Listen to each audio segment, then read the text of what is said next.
The reality of early library operations meant relying entirely on physical space and manual labor.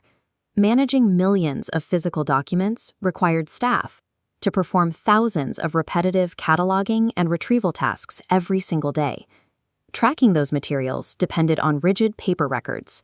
The standard index card catalog forced librarians to cross-reference titles, authors, and subjects by hand within fixed wooden drawers, leaving no room for rapid searching or dynamic updates.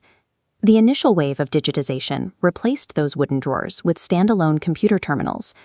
Libraries could finally automate simple local searches, but the software running on these machines remained completely disconnected from any outside network. Vendors eventually bundled these standalone functions, like cataloging, acquisitions, and circulation, into integrated library systems, or ILS. While these architectures unified internal workflows, they were highly proprietary, locking a library's data inside a single vendor's closed ecosystem. The internet exposed the critical flaw in that design. Libraries suddenly had to manage massive new repositories of born digital collections, ebooks, and multimedia alongside their physical assets. Traditional ILS software lacked the technical flexibility to absorb this explosion of varying formats. To process both digital and physical knowledge simultaneously, libraries recognized they had to abandon closed proprietary software. They required systems built from the ground up to communicate openly. This operational bottleneck led to the development of library services platforms, or LSPs. These are modern, cloud-ready systems designed specifically to bridge a library's internal management tools with external digital networks. This table maps 5 generations of library system evolution, progressing from manual paper records downward to the traditional ILS. Look at the bottom 2 rows. Moving to an open library system requires software that is entirely cloud-based, deeply interoperable, and community-driven. The O3 platform, which stands for Open, Optimized, and Omnichannel, operates as a leading example of this modern open library system model. Instead of trapping users within a rigid interface, O3 relies on vendor independence. It leverages cloud scalability to ensure patrons can discover resources seamlessly, regardless of where those resources physically reside. The O3 platform achieves this unprecedented flexibility entirely through structural division. Rather than stacking endless new features into a monolithic block, O3 distributes its workload across a decoupled 4-layer architecture. We can visualize the O3 architecture as a structural stack, building upward from raw information. At the base sits the data layer, separating purlin bibliographic records from active patron data into secure streams. Notice its native structural tags, Mark 21, Dublin Core, Mods, and Mets. Building these specific international metadata standards directly into the bedrock ensures the library maintains total ownership of its records. Standardization prevents the vendor lock-in that paralyzed older ILS networks. Moving up 1 level, we place the application layer, housing the staff-facing management modules required for daily library operations. This includes the acquisition and serials modules, which handle precise budget allocation, automated fund accounting, and recurring vendor subscriptions. Alongside those are the cataloging and circulation modules.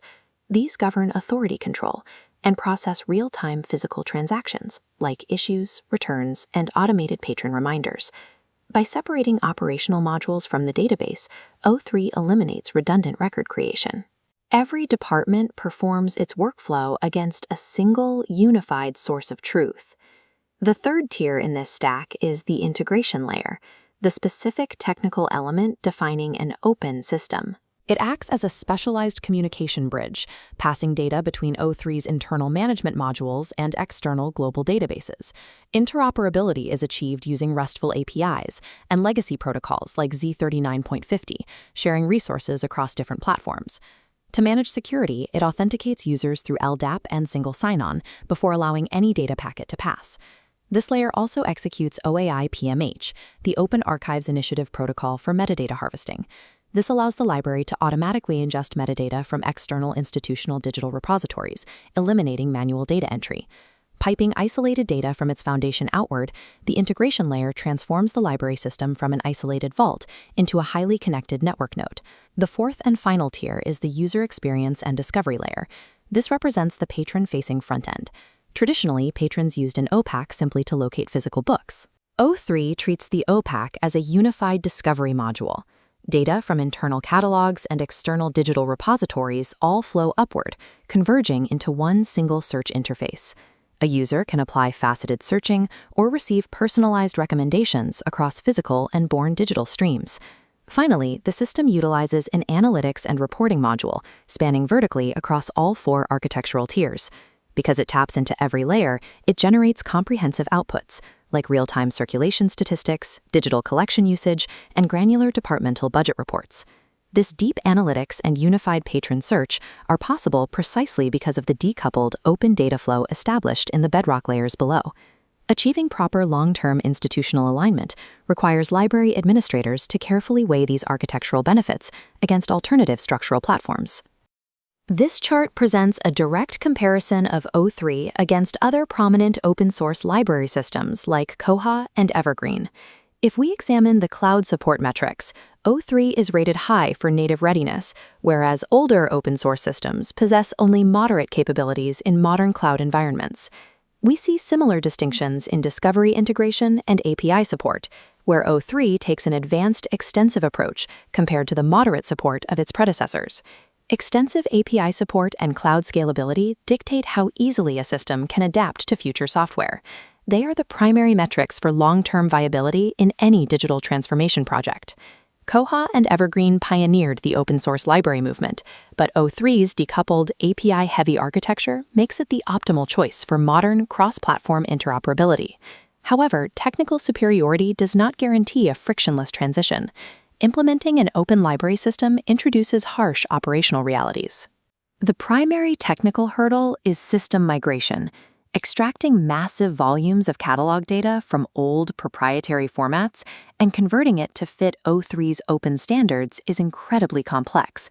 The library must also navigate organizational friction. Transitioning to O3 mandates strict staff change management and a complete redesign of legacy daily workflows. Long-term sustainability relies entirely on human capital. Open-source platforms demand ongoing technical support, active participation in the developer community to patch and improve the software. Successfully navigating these initial implementation hurdles enables a library to actively support emerging fields of digital scholarship. Because the O3 database is fully open and standardized, the system naturally integrates with research data management tools, linked data repositories, and artificial intelligence models. Surviving this digital transition yields a clear result. Implementing the O3 platform upgrades the library from a localized storage facility into an active, fully integrated driver of the global open knowledge ecosystem.